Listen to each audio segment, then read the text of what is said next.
10 viral brain switch sentences जिनको हम रोज use करते हैं। तो आइए देखते हैं कौन सही है और कौन गलत। तो पहला सेंटेंस है मुझे भूख लगी है। I am feeling hungry. No, I am hungry. I am hungry. दूसरा है वो मुझसे गुस्सा है। He is angry on me. No, he is angry with me. He is angry with me. चौथा है मुझे नींद आ रही है। I am feeling sleepy. No, I am sleepy. I am sleepy. पांचवा है मैं उससे इत्तिफाक करता हूँ। I am agree. I am agree. No, I agree. I agree. वो मुझ पर हंसा। He laughed on me. No, he laughed at me. He laughed at me. मुझे ये पसंद है। I am liking this. No, I like this. I like this. I am fearing.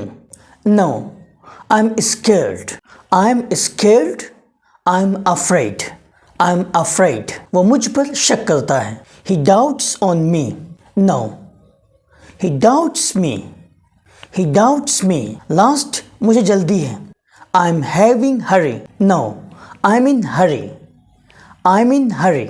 So brain switch sentences के लिए follow कीजिए English with शान को। Thank you so much.